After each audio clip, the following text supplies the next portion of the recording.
Hey, what's up, everybody? Can you hear me? Can you see me? Y'all good? Okay, what's going on? My name is Lance Stomble, former professional athlete. I was fortunate enough to be drafted by the Seattle Mariners. I played for the University of Minnesota. And one thing I want to talk to you guys about today is leadership, and more importantly, expectations as they regard to leaderships. Now, I want you to think about yourself. I want you to think about a moment where you were expecting something. Maybe you were expecting a result. Maybe you were expecting, some sort of test score. You were expecting to be on some sort of team. You were expecting something great to happen to you, something big to happen in your future. Okay, and I've been there. I've been expecting. I want to take you back to a time in my life where I had big expectations, where I had a lot on my plate. I had a lot on my mind. I had a lot that was going for me. There was a lot on the line for me. And it was 2014. Let me take you back to this moment. I need you to know my expectations. All I had was 1 year away. I was one season away from punching my ticket to being drafted, to being a top 10 draft pick. I was in the Big Ten at the University of Minnesota. I had been given an award before the season that I was on the top 10 players to watch list in the entire conference. Now, that's a Power 5 conference. That's one of the best conferences in the country. And I was one of the top 10 players to be drafted. I had agents hit me up. I had pro teams hit me up. Lance, all you got to do is do what you did last year. All you got to do is do what you did last year, and you're going to punch your ticket to a top 10 round. And you're going to be in it, and you're going to be headed towards the major leagues. Those were my expectations for the season, that all I had to do was punch my ticket and show up, and all I had to do was do what I've already done in order to get drafted. And for me, that was heavy. That was, let's go. It's go time. All I wanted my whole life was one dream. All I wanted my whole life was one thing, and that was to play in the major leagues. And I was almost there. And let me tell you, those expectations that I had are just like yours. Maybe you think greatness is upon you. Maybe you think it's coming. And here's what ended up happening for me.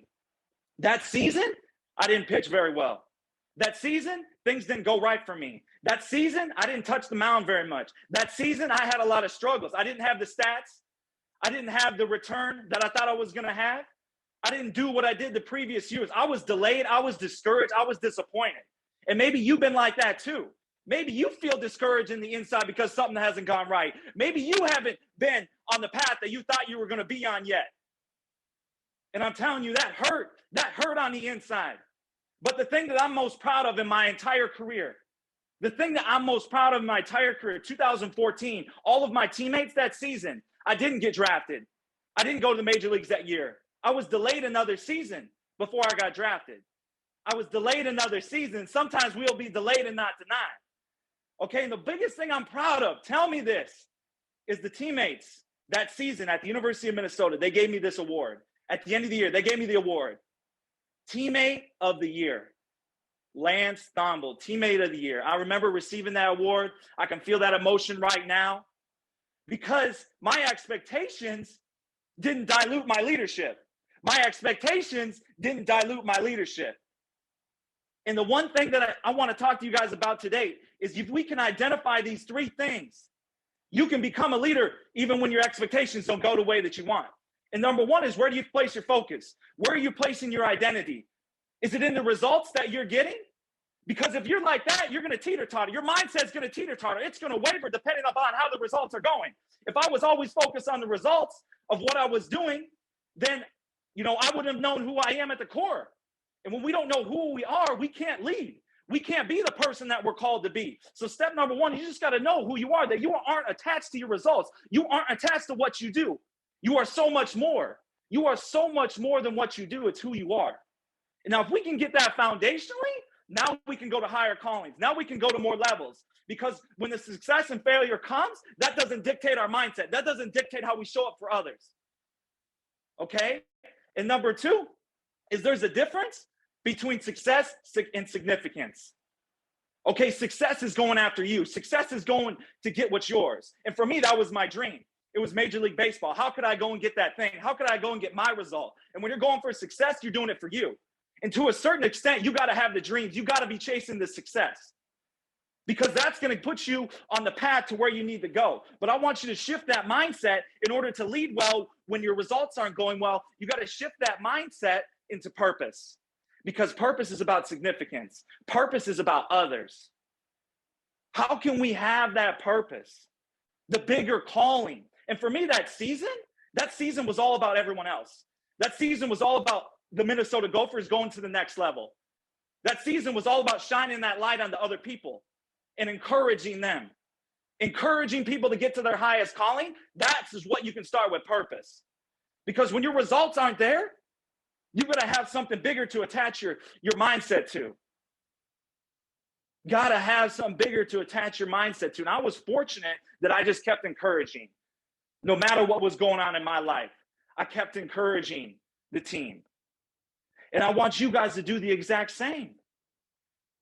Because you can. You have a higher calling on your life than just your own success. You have a higher calling on your life than just your own success. Your calling is to help and encourage and cultivate and do something new inside of other people.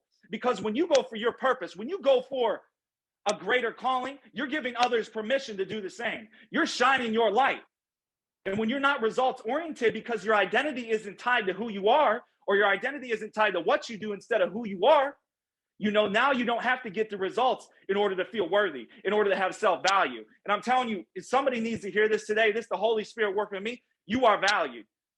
You are valid. You are enough without anything that you're doing. You are enough even if you haven't got the test score, even if you haven't had the statistics that you want, even if you hadn't, done the things that you think you need to do to have a prerequisite in order to be worthy.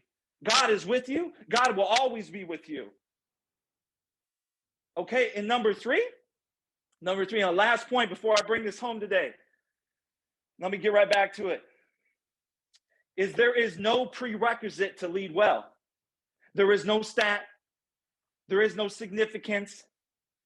There is no test score. There is no team. There is no roster that you need to make in order for you guys to start leading well. Leadership starts within. Leadership is about leading yourself. And if you can lead yourself well, others will start to follow. But you got to start with you. You got to start with your identity and knowing that who I am is enough. Who I am is enough. Okay, I am worthy to go be a leader. I am worthy to go be disciplined. I am worthy to go have these habits that I want for my life. I don't have to be the captain. I don't have to be the star player. I don't have to be the best in my school. I don't have to be noticed. I don't have to have social status. I don't got to have a ton of followers. Y'all, you guys are verified by God already. Okay? You don't need all that to start leading yourself. And when you start leading yourself, when you start doing the things you want to do, keeping the promises you say to yourself, then you start to lead you. And you start to lead you by the habit, just like Brad said. Those thoughts become your actions. And when those actions start to take place, you're starting to leave that legacy. And in order for you to start leading others, if you want to be a captain, if you want to go to the next level, if you want to start leading others, start by leading yourself well, doing the things you got to do, implementing the habits that you want, being disciplined to your calling, being disciplined to the purpose, being disciplined to your dream. Yes, you want to go for the things that you want, but also who you're going to bring with you. Think about the purpose and the other people. And that's the word I got for you guys today. You can be the leader you want to be, even if the expectations you had don't come to fruition. And that starts by knowing who you are, having a purpose mentality, encouraging other people, and just leading yourself well first.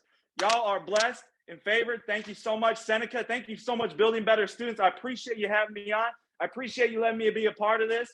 You guys are awesome. Take care.